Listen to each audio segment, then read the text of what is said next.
Hello and welcome to episode 2 of HardcoreGaming101.net's top 47,858 games of all time, where we will objectively and definitively rank the games you nominate on Twitter. I'm Xerxes, and if I had to pick a fatal brain disease, why not rabies?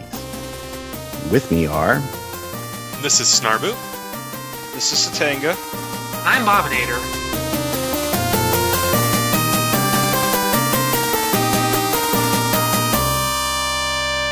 Thanks, everybody. Good to have you back, Snarbu. Yes, indeed. This is the first appearance on the top 47K, so it should be pretty interesting. All we really kind of did is just kind of canonize the rambling and then got rid of all the preparation. So it's basically the same show. Well, that makes sense. Yeah, it's all gabble right now. So this is like a greatest hits version of the GC9X podcast, essentially. Right, it's a way to be even more arbitrary. It's great. So if it's a greatest hits version, we're never going to talk about Obidus again? Well, if somebody nominates it, we have to do it. Oh, so let's just go over the ground rules really fast for our new listeners. You know who you are. All rankings. Rule number 1. All rankings are final, official, and scientifically accurate. Rule number 2. You can nominate games via Twitter. And just do it by pinging me at GC9X on Twitter. Rule number 3, when you do nominate games, try to nominate 3 games, and you can go with a theme. You can go with no theme at all. You can pick 3 really bad games, 3 really good games, or games that you're just curious of what we would have to say about it. Then we will compare them and rank them in a ongoing list, which you can find at bit.ly/47K games. Go there and you can take a look at the games we've already ranked, and the list will just keep growing until we hit number 47,858, at which point we will retire and I will go home and be a family man. This could take a few decades, possibly a few millennia. No. We're gonna be knocking these out. I'm going to upload my brain in the cloud just so I can keep doing these. The idea is that once this list is done, nobody will ever have to write another top games list ever again. There will be no point. It'll be preserved unless the Emperor of the World knocks down our stone tablets and rewrites. What we'll do is we will put the list on a some kind of nano chip and inject it into a mosquito, and then solidify the mosquito in amber so that Jurassic Park style, in the future, people can. So we look to the past to preserve the future. That makes sense. Right. I just have the image archaeologists dusting through something and finding Technocop. And think it's this great cultural artifact. This Technocop appears to be a touchstone of it's the exact middle of our culture. list, so it is the genesis of all of our rankings until something even more middle of the road dethrones it. I think it's no longer in the dead middle, so we'll see what happens. Do everything. Anyway, that's it for the script. So we can get down to business. So we've got, I think, our first game. Should we do Monsterland? Yeah, we can do these in any order. Monsterland sounds good to me. So I think the first one we want to do is Monsterland. I'm going to take a quick check to see who nominated it. They're going to get a shout out. Wonder Boy and Monsterland will be. Should we rank the Master System version? That's the one I'm familiar with, and that's the one I much live. Fairer. So the arcade one that might really be the best flings version. some monkey crap at you. I tell you what. I don't know. I'm kind of torn. Is it easier than the Bikuraman World for the PC Engine? Yeah, Or is it the same? I want to say that the Sega Master System version is easier on the premise that you have to do it without continues, whereas the arcade version allows you to keep continuing, but it's harder overall, and then it cuts off continues on the agonizing last level, which is one of the worst things you could do with any arcade game back then. Okay, so let's say the Master System. Yes, and this was nominated or sponsored by at Reborted on Twitter. I can't remember who that is, but Reborted, he or she has been very friendly with the feedback and stuff on Twitter. So hey, how's it going, you? We're going to talk about one of the 3 games you nominated, Monsterland, Wonder Boy Monsterland for the Sega Master System. So looking at the list, I mean, I don't know. I feel like this belongs at least in the top half of the list. I don't know how you guys feel about this, but yeah, I'm generally agree. I'm looking at this list. Yeah, I mean, as one that we have covered on GC9X proper, well, one of the very first games we did, yeah, exactly. Like 8th or 7th. We are no stranger to the Wonder Boy series and its colossally baffling chronology and nomenclature, but this is the second one for all intents and purposes. Okay, so we have ranked here 22 games total. So that makes number 11, which would be Uniracers for the Super Nintendo. So we say it's better than Uniracers, right? Yeah, I would generally say so. More memorable in any case. Arguably, yeah. I'm going to bump it over. I'd say Uniracers is more unique, at least. It is, but is it a better game? I mean, that's the tough part. I think a 3 against 1, it doesn't really matter. So, well, yeah, I'm going to bump it up. Yeah, I mean, I'd bump it up over Uniracers. Yeah, I mean, we have different tests here. So, one test for a game is if you say if you could pick one of the 2 games, and the one you picked you could keep playing, and the other one you would never get to play again for the rest of your life, which would it be? And for me, it's no question. I'd play Monsterland any day. I love Uniracers. It's a cool game, but I don't think I mean, if somebody said you could never play this again, I'd be okay with it. Well, I don't even know if I've played Uniracer, so yeah, that's not a hard choice to make, really. Oh, yeah. I mean, it's a cool game, but it's not... I mean, for one thing, by not playing Uniracers, that doesn't mean I couldn't play, Motocross Maniacs or something like that. It's basically the same. Or Mohawk and Headphone Jack if you want the trippy visuals. I'd pay to never have to play Mohawk and Headphone Jack again. I find it amusing we've talked more about Uniracers and Monsterland itself, but I guess we don't have to talk much about Monsterland since we already have an episode on it. That's right, true. I mean, it's spoken for. So let's consult the list again. Let's go up here. Is it UN Squadron, Snatcher, G.I. Joe for NES? Is it in that range?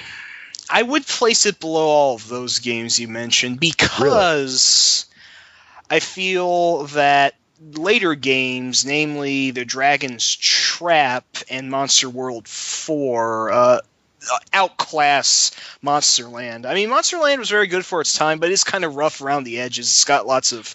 But those aren't really on the list yet. Nobody's nominated any of those games, so... So we can't really objectively measure it against those games. I mean, you can consider whether it's but you don't have to consider it in a vacuum. You don't have to consider it without pretending Monster World 4 and Dragon's Trap and stuff don't exist. But for example, Super Mario Land is ranked at number 5 right now, and we all know that's not the best 2D Mario game, but it is pretty damn good. So for what it is, so I think you can, knowing that it's not it's not even the originator of what it is. Hey, we made I made a diagram of things to consider. Oh yeah, games I remember that. Yes, and you had it on 2 different metrics, positive, or you had it on 2 different. Yeah, there's positive and negative. Metric. This is extremely scientific, very profesh, if I may say so. So some of the things that we would consider are on the good side. Did it do something? Does it never stop being fun? Is one of them, or which is one of the more important ones, or important because it's old. Or important because, or good because Xerxes played it when he was a kid. That's me. Simple but deep gameplay mechanic, et cetera, et cetera. And then some of the bad things would be monster collecting. Don't like that. Or open world that's not worth exploring, which describes a depressingly huge amount of games. Or that it ruins something forever. That's another big knock against something. So. Those are, but these aren't the only things we can consider, but, it's kind of tongue in cheek, but not, I don't want to, I don't want to break kayfabe here, so let's just say it's the most important list ever.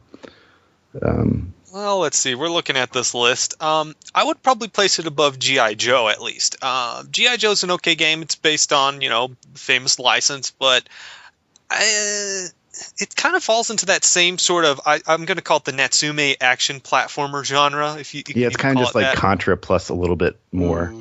Right. Yeah. Well, I won't disagree with that assessment, but I personally really like games of that mold. So I was thinking of placing Monsterland just below G.I. Joe, but above Donkey Kong Country 3 at least. Right, I definitely agree with that. At least that it's above Donkey Kong Country 3. Yeah. Oh, yeah. Why? Reasoning? Yeah. So Tank is reasoning on that. I'm just curious. Why I like the Natsume action type games, or why would you rank Donkey Kong Country below them? Just curious. Oh, DKC 3 is... No, well, once again, I'd have to evoke the other games. It's good on its own, but doesn't feel quite as fresh as the first two to me. Okay, I can work... Yeah. I'll accept that. I usually work with games by comparing them to other games. If Laser Time has Wiki Paras, I guess I'm Wiki Tenga? I don't know. Well, I guess one way to look at it is if we're comparing the two in terms of where they sit in their franchise, Monsterland definitely did a lot more than the original, not Adventure Island, Wonder Boy. Yeah, true. Sorry, I get the, the but it keeps like the same, like kind of like, jump mechanics and the same. It's not like There's a total departure. Stuff in there too, yeah. It's weird. It's like it is a very primitive game. Let's get this straight. Like it is a super primitive game in terms of. It does a lot of things that I can imagine that if it were made even 2 years later than it was, that they just wouldn't have done. But it has a lot of cool stuff in it too. There's a lot of, this is in the like invisible secret era of platformer action games where it's like you jump here and there's no reason to jump there, but if you jump there at the right space, then like you get stuff. You get something secret. And so basically, Milan's Secret Castle. Yeah, it is very much. I mean, it wasn't made by Hudson; it was made by Westone, but Hudson ported it to the PC Engine, etc. But it feels like a very Hudson-y game to me, and not just because it's tangentially related to Adventure Island, but it is. I mean, it is very much of its time. I can't say that, but I feel like for its time, it is. Probably, especially among arcade platformers, I'd rather play that than just about anything else that was out at the time that was in arcades, like except for like Super Mario Brothers, like Play Choice 10 or whatever it was. But it's no Super Mario, but it's got like the interesting RPG elements to it, which was at the time really new.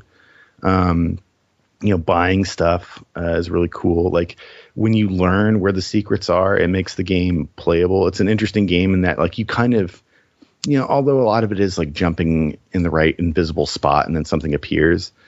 So looking at it that way, the franchises are somewhat comparable. Donkey Kong Country as a series is also built upon stuff being hidden, but this is like the third entry in a beloved franchise, and it wasn't very well received. Now, granted, I don't think I've played Donkey Kong Country 3. I can only base my opinion off of others, so I'm playing the game vicariously through others, but it doesn't seem that exceptional even compared to the other games in the franchise, whereas Monsterland kind of took the Wonder Boy franchise in a very interesting direction, one that it never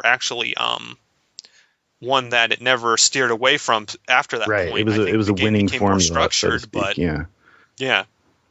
I mean, to be honest, like I would put it, and mine is not like the be all end all vote here, but I would put it above UN Squadron, below Super Mario Land. I mean, I'm even tempted to put it above Super Mario Land just because Super Mario Land is basically Super Mario Brothers on Game Boy. But I feel like I'd rather play in a lot. Like if I could only pick one of the two of them to play for the rest of to play again, or even to bring on a 7-hour plane trip, I pick Super Mario Land. Okay. Yeah, thinking about it in that sense, I would probably put it above UN Squadron at least. Okay, so who disagrees? I'll meet you halfway. I'd place it between UN Squadron and Snatcher. Bobinator? Yeah, I guess that sounds right. I have no issues there. What, UN Squadron and Snatcher? Between those two? Or between Super Mario Land and UN Squadron. Do you know what? Actually, let's put it between Super Mario and UN Squadron. Okay, all right. Because it's a similar genre, just maybe not quite as good or as polished. Dominator, right. you are a gamer after my own heart. Thank you so much. Okay. He's agreed with me on every single split so far. Have you noticed that? I mean, we're only on episode 2, but still.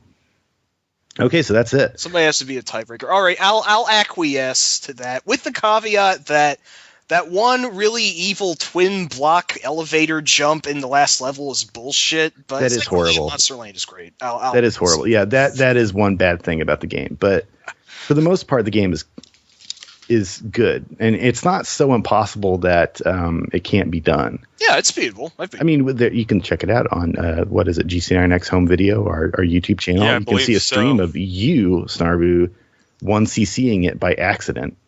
Yeah, I don't know how that happened. It just all came together. It is a legend. I still think about My that. only 1cc to date, I believe, too. That's the sad part.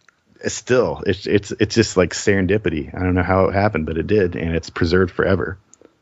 It's kind of like that time I threw a basketball all the way from the opposite end of the court, and it went in, but nobody saw it, and I can't prove that it happened. But you can prove that it happened. But I totally did that with the basketball, by the way. Totally. It's like when I S-ranked every level in Contra Shattered Soldier, but then that memory card got corrupted. It's like the time I finished Final Fantasy VIII and then forgot everything about Final Fantasy VIII, so I can't substantiate. I'd love to rank that one, but I'll before we get to them. That'll be an interesting so all right, moving on. So right now, as of right now, we're putting Wonder Boy Monster Land for the Sega Master System right between Super Mario Land and UN Squadron, which makes it the sixth best? Yep. Yeah. Not that, I mean, we got to stop caring about like the actual number, but just saying where it is. So it's pretty high up there.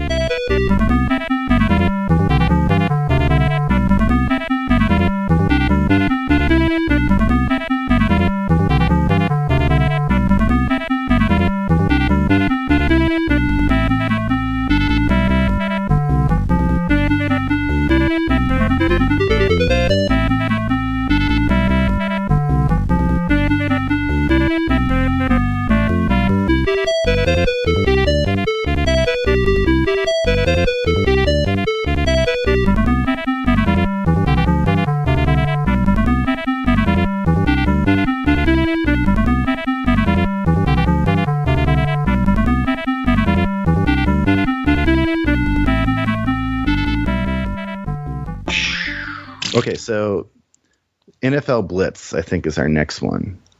Was nominated by @MeatDimensionTJ on Twitter.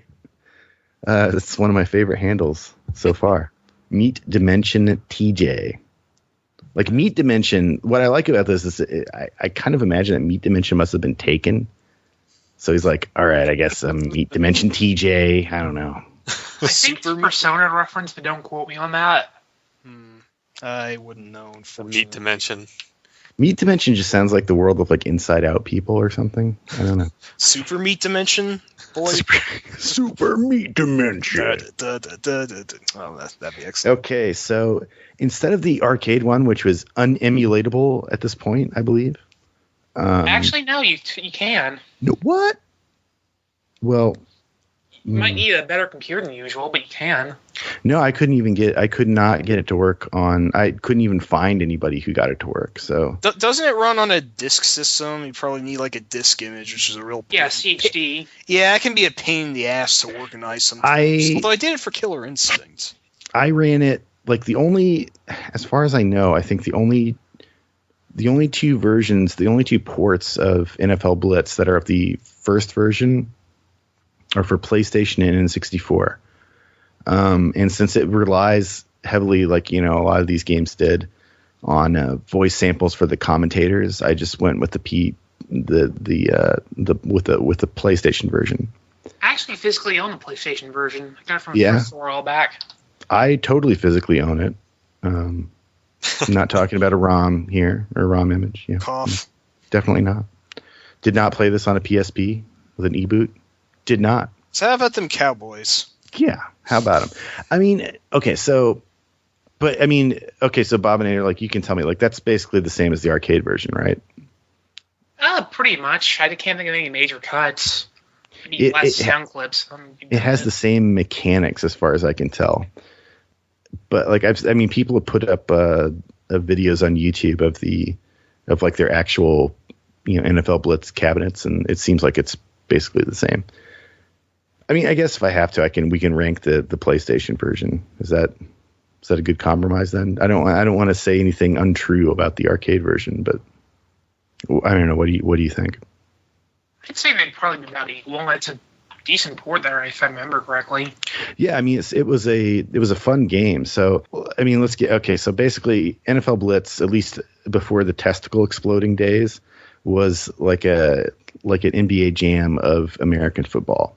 And if you don't know anything about American football, I refer you to the Madden NFL 95, I think, or Madden 95 episode of Game Club 1990X.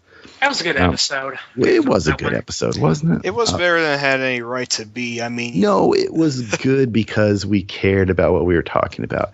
So if you're not from the United States or Canada, you will not know anything about football and not care anything about American football. You'll care about football, which is completely different. But association football proper. I think we made a pretty compelling case in that episode that American football is like a really great sport for video games because it's all broken down into individual plays and there's a lot of depth and strategy to it. But there's also a lot of like dudes smacking into each other and like, people getting concussions and stuff like that. So Can I go on a bit and just why I feel Blitz so much? Please. Okay, I'll be honest, I'm not really a sports person. I had to have basically someone teach me about football back when we did Madden. But I just have so much fun with NFL Blitz. It's like quite possibly my favorite sports games. They just cut out everything I don't care about, and it's just really fast and entering to play and watch. It's kind of interesting because they didn't really cut that much of American football's rules out of it. Like, it seems like it's pretty much mostly there. Like, the one main difference is that I noticed, and you can correct me if I'm wrong, because maybe I just I haven't played the game long enough. I played it a lot when it was new, because it was like, it's like, oh, this is like NBA Jam, but for football, but which I loved NBA Jam. So I loved NFL Blitz. And playing it again now, it seems like the main thing that I noticed that they streamlined was like they took out the extra point. If you elect to do the extra point after a touchdown, you can. It just gives it to you. It just gives it to you. Up. Right. But if you want to go for the 2-point conversion, you actually can run a play. And then other than that, I guess like the gameplay just works a little bit faster, but it feels like the field's a little bit smaller than it should be. But I mean, that's about it. Also, I really like all the extra animations they put in. Like, you've got people like stomping on each other, doing German suplexes on each other. I love that. It's really funny, how like after somebody gets tackled, like you can have a few dudes just like pile onto him. I think they like do like some kind of like weird butt dives or something. And if someone gets a touch, and you can tackle them after that too. It's great, just for like a little bit of revenge. Yeah, just like screw you, buddy. I mean, it does score a little bit more frequently than real football. It's a little bit more like basketball in that, like, I'd say the norm is to get at least a few points on each possession, but so it makes it a little bit easier. It's more like minor tweaks. It's kind of weird. My main problem with this game is that the original version of NFL Blitz did not have hot button passing. So, for those of you who aren't familiar, like, again, please listen to our Madden 95 episode if you're really curious about it. But, each play starts out with a quarterback, and he can hand the ball off to somebody who's going to run with it, like rugby style, or the quarterback can throw the ball to one of the receivers who will catch it. And that, gets you closer to your goal in less time, but is also riskier because It's hard to catch footballs when somebody's trying to slam you to the ground, and also because the other team can just catch it, which happens a lot in NFL Blitz. But with hot button passing, which is how almost every football game works on video game form, is that like each receiver has their own button on your control pad.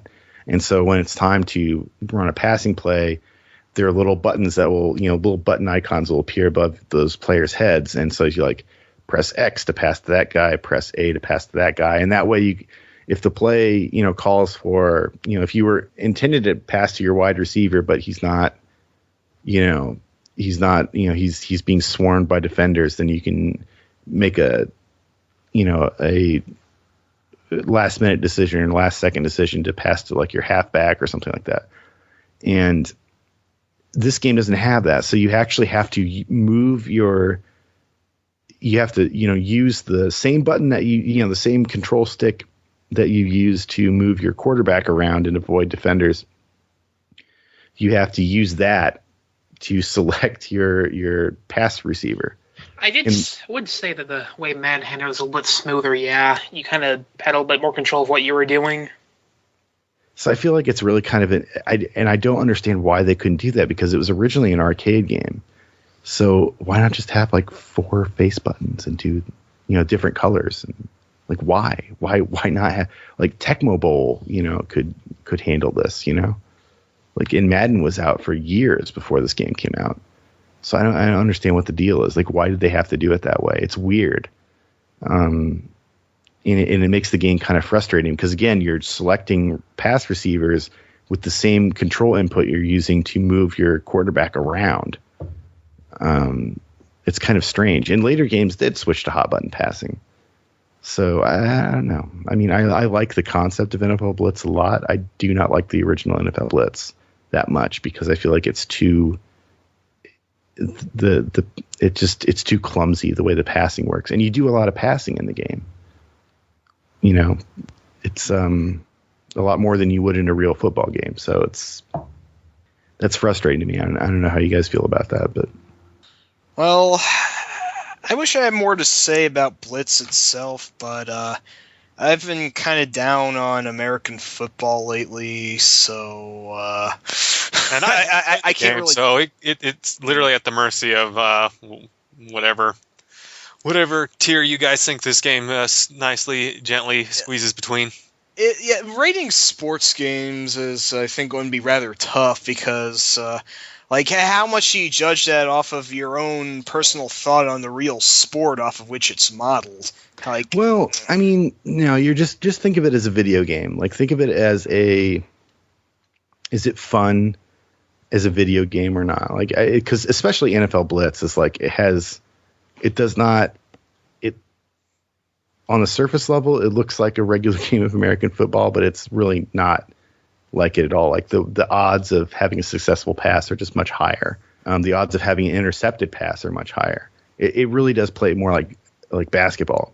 Yeah, it's more like an action game than a strategy one. It is, and it's still fun. Like I don't, if NBA Jam were on the list, I would put it below NBA Jam, but NBA Jam's not on the list, and I don't know where I'd put that one. So that's a good point. I mean, I'm gonna say like I would play NFL Blitz before I would play Technocop. I would play it. I'd rather play it than Uniracers or Marvel Land. I'm thinking the DKC3 range in there. Okay, I might place it. Fair enough. I might place it between DKC3 and Marvel Land. Then it's a fine game by all accounts, but I sort of cling religiously to Tecmo Super Bowl as the end-all be-all of American football titles, and Blitz isn't quite as meaty, but I'm not sure if I can really compare what was originally an arcade game for a full-bred console game that has... It's amazing how, I want to give it credit mostly for how much regular football rules it puts into an arcade game, which is impressive. Yeah, it's true. I mean, like I said, if it does feel more like an action game. But that being said, like it offers all these pass names. I have no idea what the hell they mean. Like, what's a dog hook? DAWG hook? Can you explain what the hell that is? It's just the name of a passing play. It's just yeah, like a hook would be any play, I think, where the receivers go out and then run back in kind of a way of tricking defenders. Well, I've probably offended a good chunk of our fan base by admitting that I'm not the most keen on American football right now. So let me just say this. I can understand why the sport is as famous as it is, and it is also a great basis for a large amount of video games of varying quality. And this is definitely one of the better ones. But yeah, I guess just because it's not Tecmo's Super Bowl and I'm simple that I'd place it where you said around Donkey Kong Country 3. I'd put it just below that. I'd put it below Donkey Kong Country 3 too. Oh. I mean, I would also I would even, I don't know, I'm even kind of feeling like just because of the passing thing is so frustrating and so dumb. Like, it's not like they hadn't solved this problem in other games. They thought this was a good idea and it's not. That is an odd control quirk. I mean, with the PlayStation controller having as many buttons as it did, you think they could have found some way to put that in. No, they could have just done it like every other American football video game does it, which is have hot button passing. There's no reason not to. It's not like you don't understand what the buttons mean. I just found it weird. I found it weird to have that in the arcade version. I find it even weirder to have it in a home console port. I don't know. I'm saying I'm going to put it above Technocop, below Uniracers, just because of that. Oh, really? Yeah, I changed my mind because that's inexcusable. Like, okay, how about this? Fair compromise between Marvel Land and Uniracers. Okay, who disagrees with that? I could work that. All right. I haven't played the game, so it's at your guys' mercy. No. What you're going to say is, I agree with that. I know everything there is to know about this game, and my opinion is sacrosanct. And once it's in this list, it is in there for good. Word. Yeah, that's it. Yeah. That does seem like if I had to think about it, that seems like a reasonable range there. Because I mean, but you should play NFL Blitz though. Like, I should. It's fun, but it's one of those. It's like NBA Jam. It's really only fun when you're playing with somebody else. Right.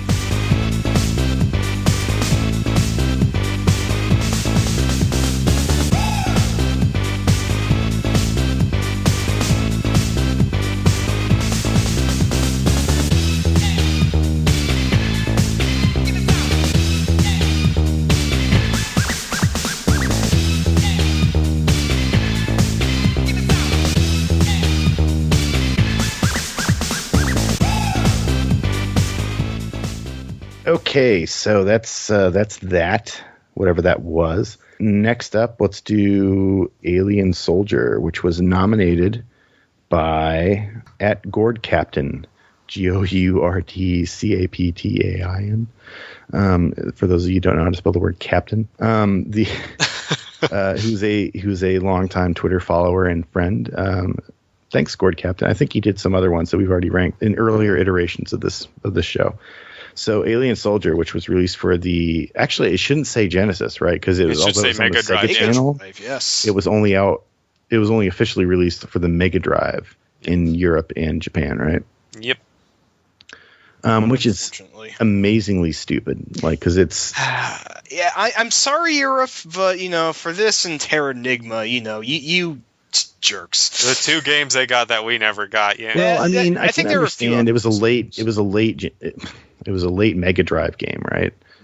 I think it came out before Vector Man 2, which was one of the later ones. So I don't know why we didn't get it. Alien 2 was 95 and Vector Man 2 was 96. So I can understand why we would get Vector Man 2 and not Alien Soldier, just because Vector Man 2 is a sequel to another game that people would know. Okay. Alien Soldier is an original property that was never used before or since. I probably also shouldn't talk down Europe because they get more screwed on games than we do. They used to anyway. I don't know. I'm not sure that's true anymore. But wait, when did Light Crusader come out, or when did that game come out? Light Crusader, because that was another game by Treasure that actually got a U.S. release. I'm pretty sure that was. Yeah, but it wasn't an action. Like, I think they were more likely to release Light Crusader just because there weren't enough RPG-esque games on the Genesis. Yeah. they wanted to appeal to like those D&D kids, you know. But for like Alien Soldier, like it's for people who really loved Gunstar Heroes, and let's face it, like at the time nobody appreciated or liked or bought Gunstar Heroes. So I mean, let me get this out of the way, because I played Alien Soldier last night for probably the longest I've ever played it. I did not play it when it was new because I lived in the United States and I didn't have a Sega Channel modem thingy, because who had that? I feel like the Sega Channel could probably have a reunion and it would fit like a small like high school gymnasium, like everybody was on it. Yeah, I played Golden Axe 3. You know, like it just wasn't a widely used thing. But I played it after that. I think it was on one of the Sega Genesis collections, right? I can't remember if it was or wasn't. It was like on the treasure box that came like out with the Sonic PS2. whatever collection thing. Oh, the Sonic Mega Collection? Yeah, maybe. I think it was on that, right? It's on Steam. I mean, I think I have the Steam version of it. Pretty sure it came out to the Wii Virtual Console at the very Yeah, it did. Right. That was the first thing it hit, and then yep, I have Alien Soldier. Yeah, it's on Very good. Steam if you want it, $3. So we got it eventually. Hurrah. Yeah. Right. So I mean, I can't remember the first time I played it, but it was like, you know, several years ago, but not when it first came out. So my opinion on it was kind of shit. I did not have a high opinion of the game. Not that I didn't think it was a technically impressive game, because it is. And not that I didn't think it was a well-made game, because it is. It was more because it's a run and gun game, but it's really just like a glorified boss rush of a game. It has. You're not wrong, but you know, It's basically come on with the parts that are not boss battles are like 4 screens worth of typically. space. One way be of honest. looking at it. Oh, Bob. You go ahead. Oh, okay. One way of looking at Alien Soldier is in a more modern context. Nowadays, you know, you'd almost call it a set piece game, because each boss fight is this unique set piece. It's so drastically different from the last boss, but you still have to make use of the mechanics in the game. True, but isn't that kind of the nature of video game bosses in the 16-bit era? Like, they were always like that. Not to that degree. Like, when I think of, like, the only other game I can think of that has bosses as big and as interesting and elaborate as Alien Soldier is Treasure's other games for the system. Dynamite Contra Heady, 3. Gunstar Heroes. Contra Hardcore even more so. Yeah, I like, mean, you a think lot of of those any- run and gun games had those kinds of changes in the bosses. And Right, stuff. they had really interesting boss design. I think Hardcore Rocket Knight Aliens- Adventures is another one. That has really good bosses, too. Yeah, I feel like in the 16-bit era, that's when like the golden age of boss fights. Yeah, it really I feel is. like it's the NES era. Like bosses were usually more of a chore than anything, because they were just super powerful enemies who weren't really that much bigger than you were most of the time, and they were just, you know, absorbed a lot of damage, and that was about it. But like once you got to even in the original Contra and Super C and stuff, like it was kind of like each boss was basically the same as the last boss. But once you got to the 16-bit era, I feel like boss battles became like a real canvas for the best of the best, to like, you know, game designers to come up with cool, kind of unique, interesting set piece battles. Here's my question, real quick. Yeah. How many other games like this are a thing? I mean, I'd say Contra Shattered Shoulder. I'm sorry, Shattered Soldier qualifies for a more modern example, and there's the upcoming Cuphead. Definitely look forward to Yeah, that. there's not games that are exactly like Alien Soldier. There are some games, I think, more modern games that are built around boss fights. I'm drawing a blank on those. Well, but a lot of games have boss rush modes that are very, very similar.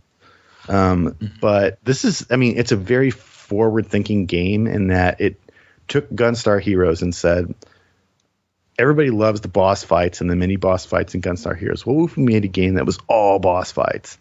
And my problem with the game, especially the first time I played it, was that the player character is way too big.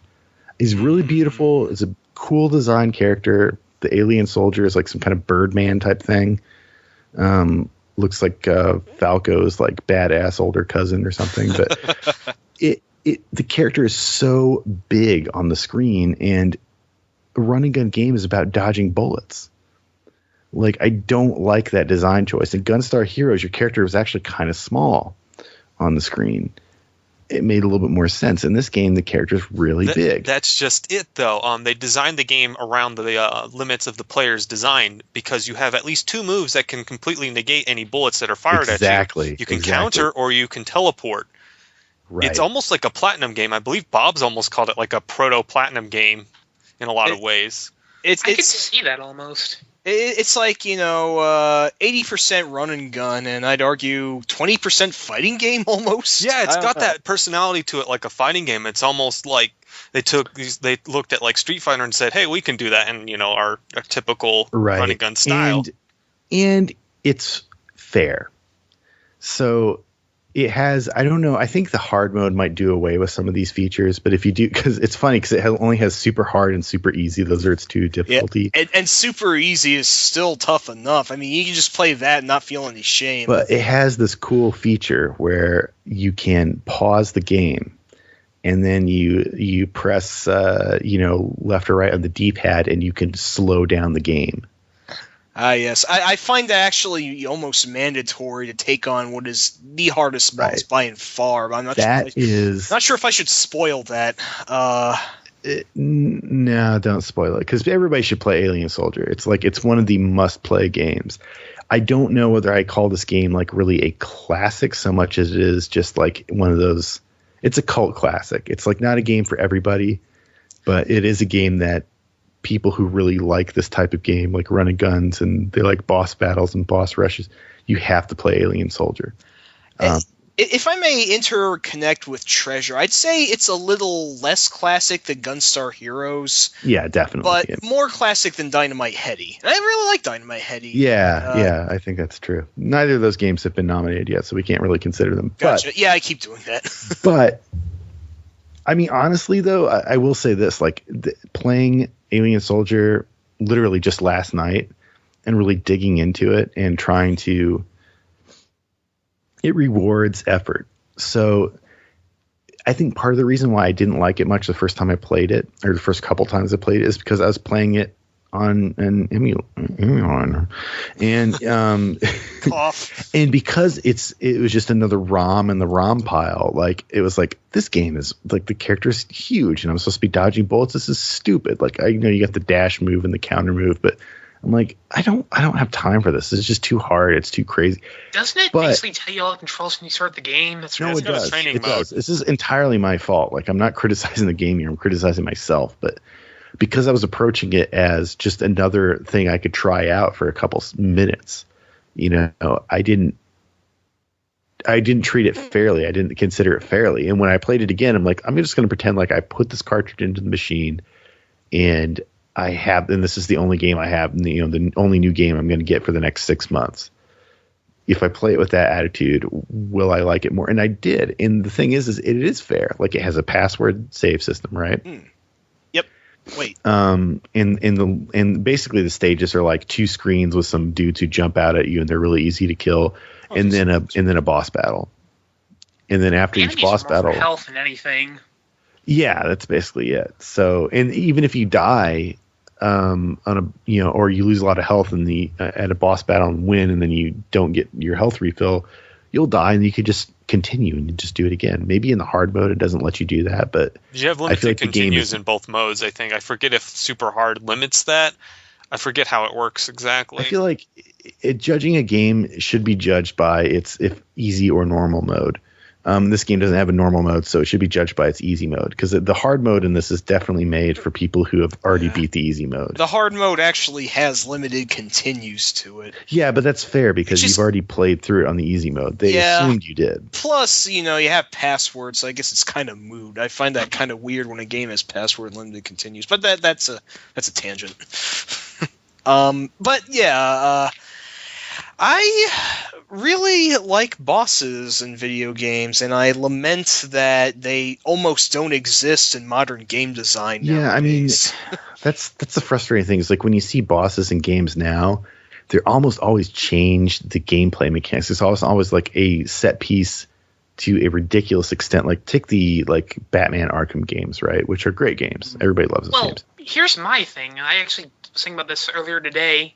The boss fights in Arkham City were great, which is why I was so angry about Night. They dropped the ball so hard on them. Oh, yeah. Like, all the bosses in a city always have these unique ideas to them. Like, not to go off topic, I'm just saying that they were great. That's fair, because my opinion is not like the only opinion that exists, and there are a lot of people who love boss fights that are different every single time.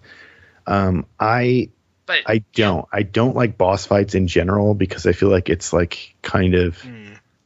I mean, I'm not saying I like them in like a gee whiz, that's neat, kind of mode, but I don't like them as I'm not saying I don't like them, but they're never my favorite part of any game that has them, except for maybe Mega Man. But even Mega Man, it's like the boss fight is kind of like once you've gotten through the level, it's usually not that much of a thrill. So for me anyway. I can understand that. I mean, I personally love bosses when they fit, but there are lots of games that are great and do well without any bosses. I mean, and to it's put a lot boss of fight pattern in would just feel really forced. And what the good thing about boss fights is when they're tough but fair, there's a real rewarding sense of like, I accomplished something. I figured out the pattern. I can do this. And once you learn it, you can do it every single time without dying. It's no problem. And Alien Soldier is one of those games. So like, although this is not my favorite kind of game, I have to give it props for being really good at what it does.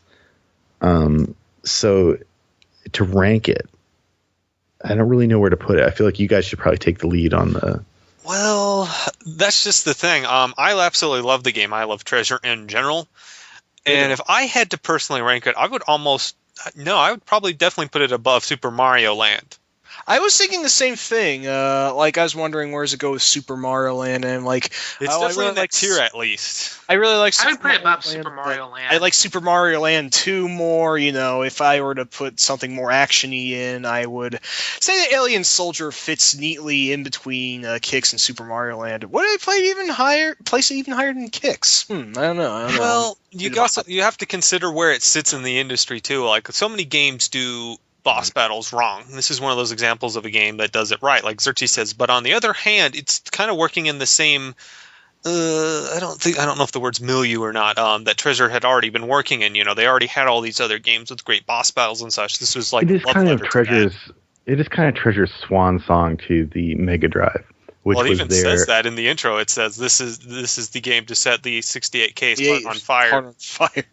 Oh yeah, that's right. Yes. Yeah, this is a weird and unique and. Oh yeah, its plot is completely bonkers. I forgot to. Yeah, it's another game. I mean, I guess really this is probably not the kind of podcast to get into the plot of most games. I should note your protagonist is named Epsilon Eagle. But then you get it just sounds like a Mega Man X half gets split from you, and you're actually a terrorist, but you're the reincarnation of a terrorist. It makes no sense. If anyone could understand the story to Alien Soldier, I give my hat to you, because I didn't even try. Please write in or tweet to us if you can break down the plot in some sort of I did not even think to look at the plot. I just thought it was about Birdman goes crazy. That's basically it, though. I don't think any Treasure game has ever had a good story. That's not their point. It's window dressing. It's just there to get to whatever weird, unique, insane settings they want to put out. The closest one that has a story that you can follow is maybe Mischief Makers, and that story is crazy. Oh yes, definitely. So anyway, I don't know. Arena's creator is a pervert. Aren't they all? Anime. All right. I'm not going there. Okay, so all right. So talking I don't know. Look, I mean, we all know Gunstar Heroes is a better game overall. We all know that Treasure did a lot of games that I would consider to be better than Alien Soldier. Okay. But it's also, I mean, we were talking about, what was the game we said? We were talking about last time. It was kind of like it was like presaged the indie game movement that we know today. And this is one of those games that I feel like somebody could make this today and it would feel like a revelation. It would feel like, oh, somebody really took all the best things about 16-bit games and put them into one game. Didn't we say that about Wario Land 4? Yeah, that's it. Yeah. So Wario Land, the Wario Land series does feel like that too, where it's like somebody took a really eccentric kind of slant on 16-bit games and just said, let's just make the 16-bit game that we would have wanted to play. But it was actually in that era. even more so than Wario Land 4. It was in that, like, you know, SNES, Mega Drive, Genesis era. It was at the tail end of it, but it's like Comic Zone in that way, where it's like one of these weird last gasps that is just so staggeringly weird and beautiful and fun but not in like a perfect craftsmanship kind of way, more of like this delivers on its promise kind of way, you know? I don't know. I guess Bobinator, I guess you're what would you say? They're right now. Everybody's putting it. I haven't said anything yet, but the other two are putting it between Kicks and Super Mario Land. I would put it above Super Mario Land. That's just me. Okay, yeah, that's where we're placing. So you're with them. Okay, so it doesn't matter what I think. That's it. So that's officially it. So it is now the sixth best game. No, fourth. No, fifth. Fifth best.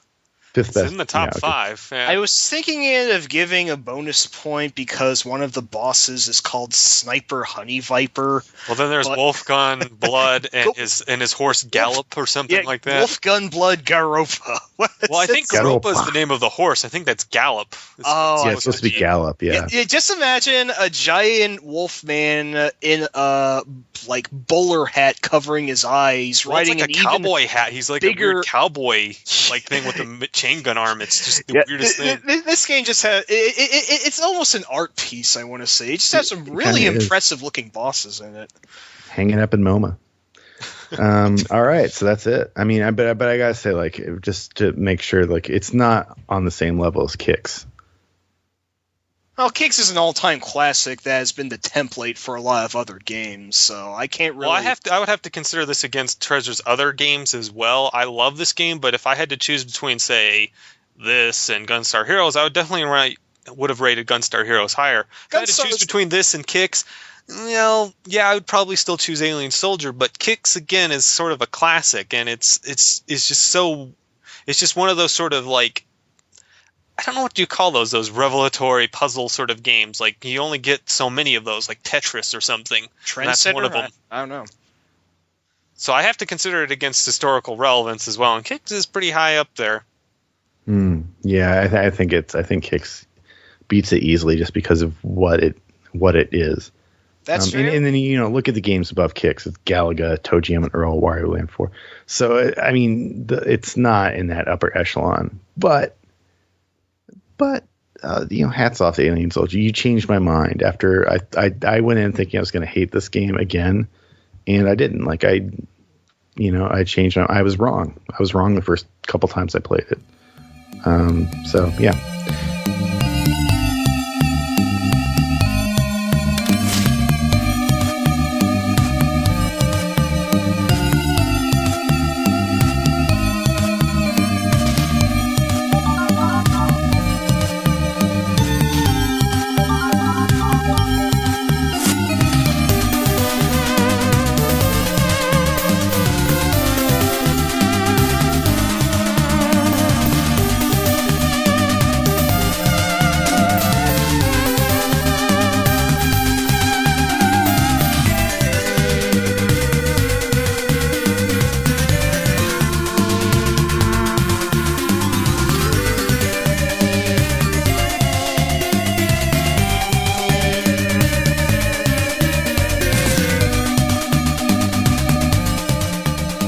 The next one we've got is The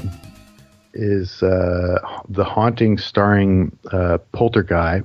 No, not The Haunting. It's just Haunting starring Polterguy. Clive who you'll Barker's definitely Haunting. see again, right?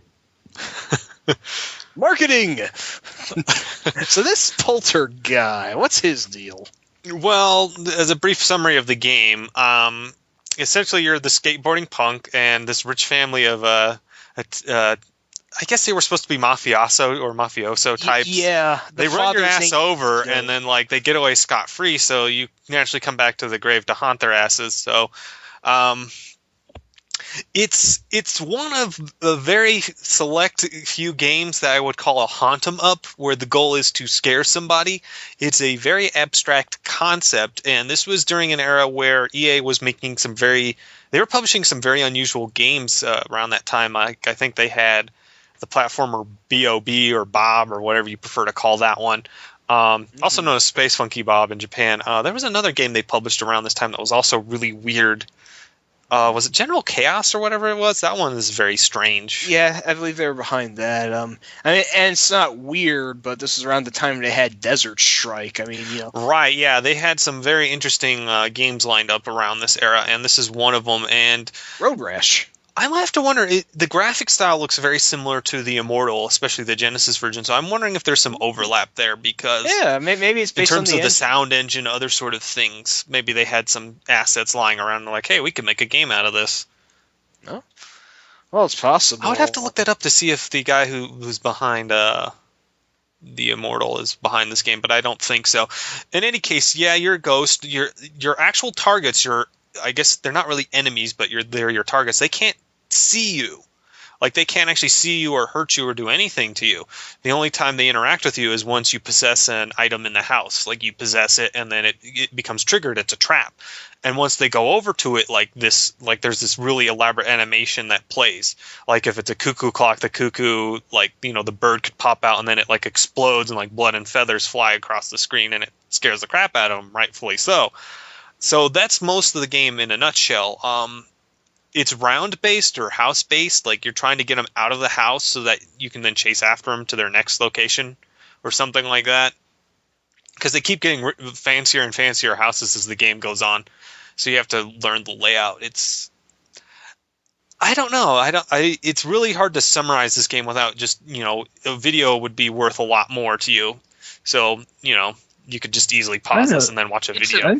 I guess two things. I guess I would compare it a little bit maybe to the Deception games, but sort of. Yeah, I can see really. that. What kind of genre would you put this under? Like action puzzle?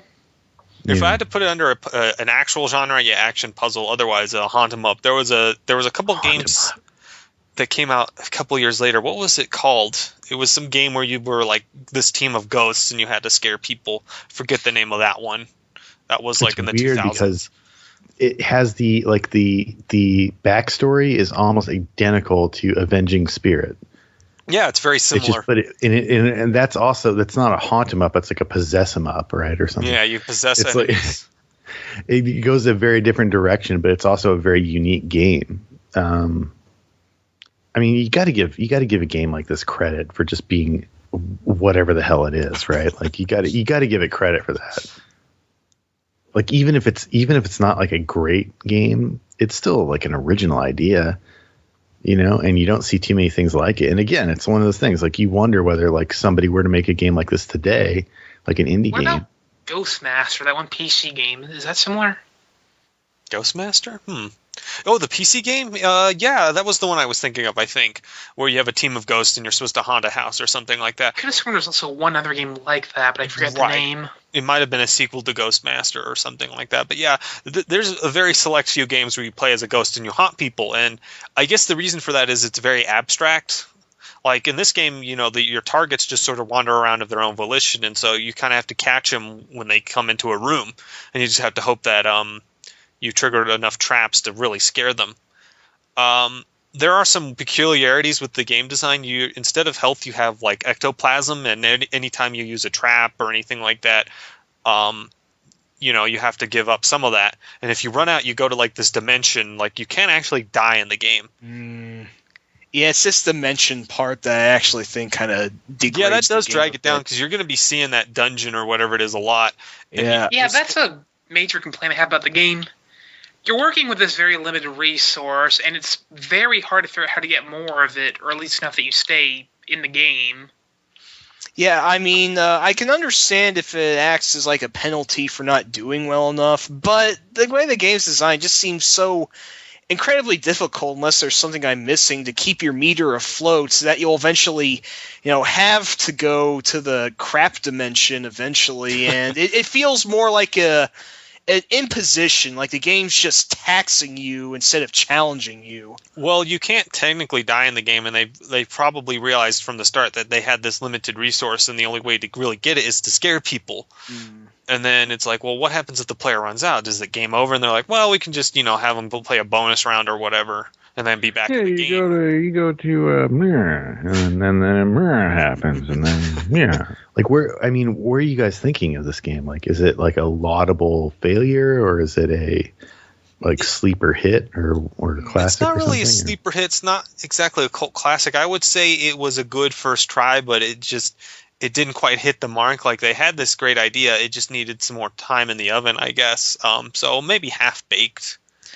Yeah, I mean, I don't want to dump too much in this game because it does have a lot of artistic merit to it, because there are some pretty fun things that happen when you possess other objects. Like, for example, there's this one, like, observatory telescope for the stars that then turns around and fires cannonballs after you possess it. Yeah, some of them are really goofy and lighthearted like that, and then other ones, like, I think if you possess an oven, like fire spirits run out, or if you possess a microwave, like there's like a chicken inside the thing, like a live chicken, and then it gets roasted alive or something really gross like that. It's a little bit like Deception in that way. Yeah. I'd say like the animations for everything you interact with, like one of the best parts of the game, because I think like everything you interact with has a unique animation. Hey, how about this? This game's almost like a point-and-click adventure, in that you're more interested to see what happens than actually want to make it happen. No, wait, that doesn't sound right. What sort of tier would this be in then? Because we have similar games on the list. I'm thinking it's kind of like Nightshade a little bit, in that it's trying to marry these two genres together, and it didn't quite hit the mark. Good point. I mean, yeah, Nightshade is also like it's lower on the list now because we don't have a lot of truly abysmally terrible games on the list, but it is kind of like Nightshade in that respect, where it's like, yeah, I mean, props. Like if somebody came to me, if I were like the head of a publisher or major developer or something, and somebody said, I want to make this game, and they described Polterguy to me, I would say, yeah, go for it. I don't really care. Like, I wouldn't dump a bunch of money into it, but I would say, yeah, go for it. I want to see how this turns out, because this could become the first game in like a series of even better games. Like you could elaborate on this, and just because they didn't doesn't mean you can't think of it that way, Yeah. But it's also, it is what it is. So, I mean, better or worse than Nightshade? Let's start there. Well, I don't think, I forget, did both of these games promise a sequel? I can't remember if Haunting did, because I think Haunting had an actual ending. Well, I mean, if it says Haunting starring Polterguy, it's promising a sequel in the sense that you will want to know who Polterguy is later. That's true. In reality, you don't care because he never comes back. Well, I'm probably the biggest advocate for Nightshade among our cabal, so I'd have to place this one lower by default. Although not much lower, but so directly below Nightshade, essentially. Yeah, let's go. Well, I mean, right below Nightshade is Live a Live. Or Live Alive, or whatever. I'm surprised Live Alive is that low. I forget why we put it there. I think we can listen. You can listen to it in GC9X episode 35. But we did a bunch of them that episode. We must have really been. I can't remember what game that was, but we must have really been hurting for time, because we did like 7 games or something. I mean, I don't know. Live Alive is like it is a straight up. In a lot of ways, it's a traditional Super Nintendo JRPG, but it has that weird thing, I think, where it adds like one weird thing to the mix, right? Where you have all those different characters, or am I confusing? Yeah, and they each have their own storyline, and I think their gameplay varies too. Yeah. It's kind of like the original Saga Frontier in that way. Except nowhere near as complicated. Or bad, probably. Yeah. I kind of love the original Saga Frontier just because it's so weird, especially for its time. Like, Square made a lot of interesting, to say the least, games for the PlayStation, but very few of them are as challenging to your good taste as Saga Frontier 1.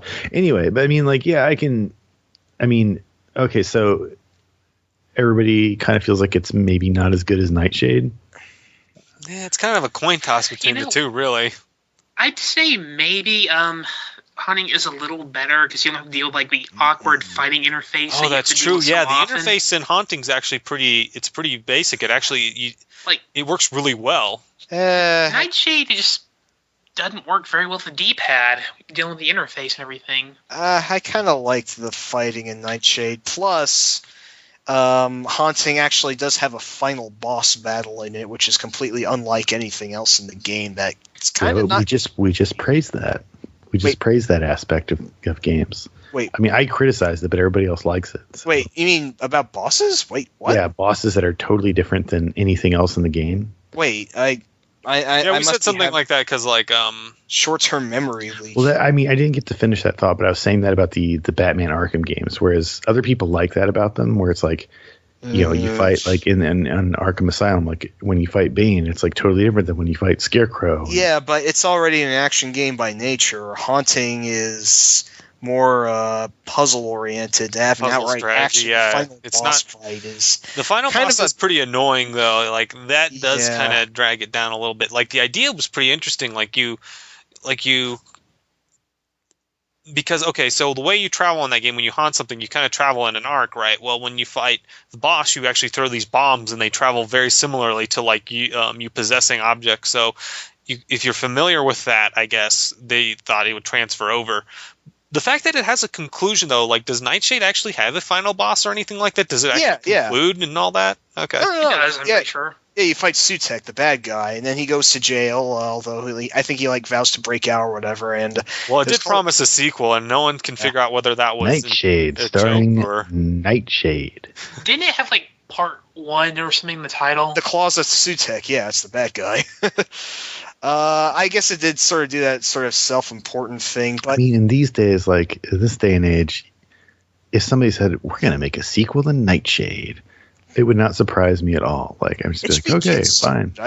Everything gets like, this might just be something I'm misrepresenting, but I could have heard they were working on one and it ended up becoming Shadowrun on the Super Nintendo. Oh yeah, I remember hearing that too, and that's a great game. Those are like the only two really games. Weird if so, but that would explain the weird adventure elements in the Shadowrun SNES game. That would also make sense because those were the only two games worth a damn Beam Software made. Hey, there's also Smash TV. That was a good port. Oh, right. Well, anyway, we're getting off track. I'd still say I'd personally rate Nightshade a little higher, but it is really neck and neck with Haunting. So whatever you guys want to do with it, it's almost a shame that they're not the same game, just like two different parts. But I would have to rate it. You're like Nightshade, and then you get murdered, and the game is it's like they're in the same continuity or time. It's very, I wonder whether Polterguy was inspired by the old Deadman series of DC Comics. It's possible. It's got to be, right? Like Deadman was like a circus acrobat who gets like murdered. Boston Brand, right? I don't remember what his name was. He was on an episode of Justice League Unlimited. That was a weird one. It was a good one. Yeah, I mean, it was one of those like legendary 70s comics. But anyway, the idea was like, it's like a circus acrobat gets murdered, then he has to solve his own murder, which later, like, you see like a game like Ghost Trick or something is very similar too. Well, there was that one game too, Murdered Soul Suspect, although that one was supposed to be pretty bad. I think there's also a text adventure that I forget the name of, Scapegoat. I think that also does something similar. Scapegoat? Like Scapegoat, but Ghost? Oh wow, that is awesome. That's not the name. That's not the name, right? I can look this up. We have the handy dandy internet at our disposal. So let's see, Google Scapegoat. Oh yeah, that internet. I love that thing. Yeah, that's the actual name of the game. And, if you haven't gotten on the internet yet, get on that internet. Yes, it's pretty wild looking. Hold on, let me get you the Moby game. Yeah, the internet. I mean, you can do some things with it. First thing I think of for some reason when I see screenshots of this game is Silverload, if anyone remembers that one. Yeah, we had an article for that one, didn't we? It was really weird. Yes. It reminds me, in terms of visuals and the way it's structured, it kind of reminds me almost more of Waxworks in terms of the way it looks. Ooh. The weird, gross, spooky stuff. How disturbing. Oh man, I love to rate Waxworks. Well, we gotta wait. Someone's got to be like the world's biggest true. fan of that game and be like, "Yeah, I think that game deserves a video. I'm not sure who would do it. Also good. Well, anyway, we should probably conclude this. Where are we putting the game? I hope someone nominates that one that someone just does after listening to this. It's like, yeah, it could be a really low stakes game though. It could be like a game where you're trying to like, it's like you like somebody lives in a haunted house and they have guests over and they like try to blame their own farts on a ghost or something like really like a low. Board game you'd get in like the 90s or something, and yeah, like, have the little spinner dial and like some gimmicky thing. No, that was the ghost. That was the ghost, dude. That was the ghost. All right, play like, 3 ghost cards to prove it wasn't you. It wasn't me. It wasn't me. Yeah, you could get like it's the 90s, right? So you could get Shaggy in on that. I'm sorry to invoke Order Muppet, but should we conclude this segment? I guess so. Well, if I had to throw it on this list, I would put it above Nightshade. But again, it's neck and neck. It's a coin toss. I would put it above Nightshade too. All right, I'm out of power here. All right. But it is worse than eSWAT as well. Like eSWAT is like an awesome game that I would definitely play again. Whereas Polterguy, I mean, I'm surprised eSWAT's below Technocop now that I think about it. Yeah, me too. I don't remember. Can we maybe reevaluate later? This is canonical, man. Scientifically and definitively accurate. Yeah, Iron 100%. Law, Final Sale, everything. Look, I feel like Kix is a better game than Galaga, but I was proven wrong by that coin toss. You know, I can't argue with the fates. It's like there's nothing I can do about it. Like I was just wrong, and I'm still wrong. The wheel of fate shall forever burn. Or whatever they said. It's true. Yeah, there's nothing we can do about it. All right, fair enough. Like, look, there's a lot of things about reality I don't like, but you know, it's reality. That's the way the news goes. Yeah.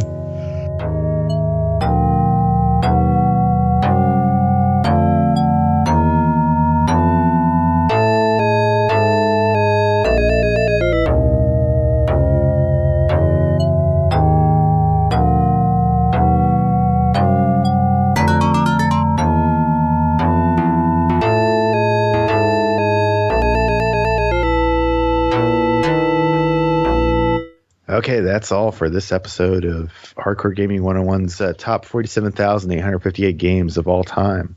Special thanks goes out to Gourd Captain on Twitter, Meat Dimension TJ, and Silent Fanatic, and Reboarded, also on Twitter. Thank you guys for nominating your games. You picked some great games, and you probably are responsible for the first time the word Polterguy has ever been uttered on a podcast.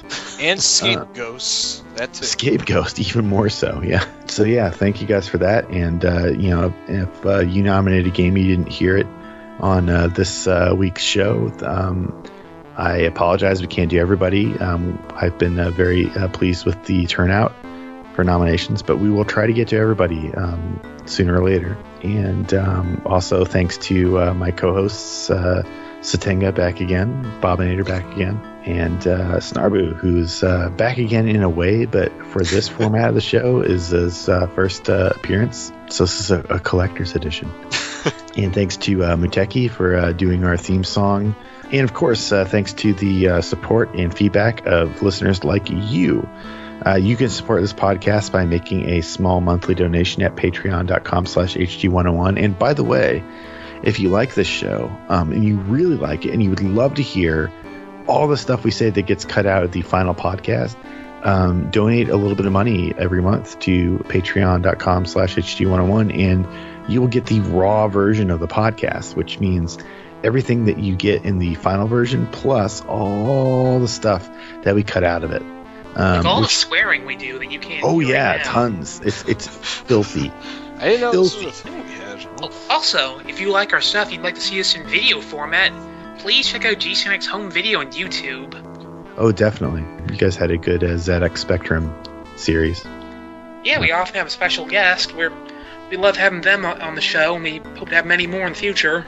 And you can also help us out by following at HG_101 and at GC9X on Twitter. But most importantly, help us claw our way into the zeitgeist by getting on iTunes and subscribing to HG101 and giving us a 5-star review. Do it, or Polterguy will haunt your ass. Literally. It'll also haunt You don't want to know the animation for that. Yeah, the animation for that is inspired and horrifying. at the It same involves time. toothpaste. It involves Aquafresh. And Yeah. So until next month, keeping it real.